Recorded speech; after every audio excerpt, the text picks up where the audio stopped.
perwakilan dari kelompok 7 ingin mempresentasikan hasil diskusi kita mengenai keseimbangan pendapatan nasional. Yuk simak videonya.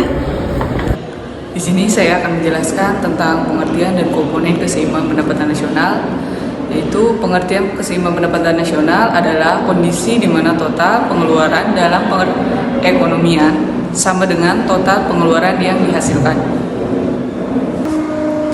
Komponen keseimbangan pendapatan nasional dibagi menjadi 4, yaitu yang pertama konsumsi, di mana konsumsi adalah pengeluaran rumah tangga, barang dan jasa. Yang kedua, investasi adalah pengeluaran perusahaan untuk modal dan inventaris. Yang ketiga, pengeluaran pemerintah adalah belanja pemerintah untuk barang dan jasa. Yang keempat, ekspor neto adalah selisih antara ekspor dan impor. Yaitu komponen dalam model 2 sektor. Komponen dalam model 2 sektor ada 2, yaitu komponen pendapatan dan komponen pengeluaran. Komponen pendapatan meliputi rumah tangga dan perusahaan. Rumah tangga yaitu konsumen yang mengeluarkan pendapatan dan membeli barang dan jasa, contohnya seperti gaji dan laba. Sedangkan perusahaan yaitu produsen yang menghasilkan barang dan jasa, contohnya seperti penjualan jasa, penjualan produk, dan penjualan aset. Yang kedua yaitu komponen pengeluaran. Komponen pengeluaran meliputi konsumsi dan pendapatan dari perusahaan.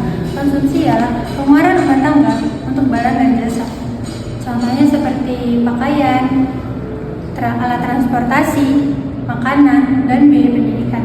Sedangkan pendapatan dari perusahaan ialah pendapatan yang diterima oleh perusahaan dari penjualan barang dan jasa.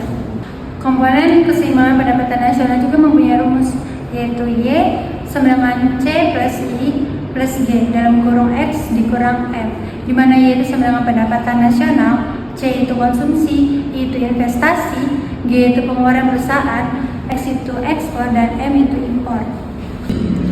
Selanjutnya, bagaimana sih proses mencapai suatu keseimbangan? Yang pertama, ada perubahan konsumsi. Jika konsumsi meningkat, maka total pengeluaran pendapatan agregat akan meningkat. Hal tersebut dapat mendorong pertumbuhan pendapatan nasional. Yang kedua adalah perubahan dalam investasi. Peningkatan investasi biasanya akan meningkatkan kapasitas produksi dan pendapatan nasional. Yang ketiga adalah kebijakan fiskal. Peningkatan pengeluaran pemerintah dapat merangsang ekonomi dan meningkatkan pendapatan nasional. Yang terakhir yaitu yang keempat, ada perdagangan internasional. Perubahan dalam ekspor dan impor dapat mempengaruhi peningkatan pendapatan nasional. Keseimbangan jangka panjang dan keseimbangan jangka pendek. Keseimbangan jangka panjang tercapai ketika perekonomian beroperasi saat pada tingkat penuh. Kemudian adalah keseimbangan jangka pendek. Keseimbangan ini terjadi ketika permintaan agregat sama dengan penawaran harga pada tingkat tertentu. Adalah grafik keseimbangan pendapatan nasional. Grafik keseimbangan pendapatan nasional ini berguna untuk menganalisis kebijakan ekonomi, dan grafiknya adalah seperti berikut.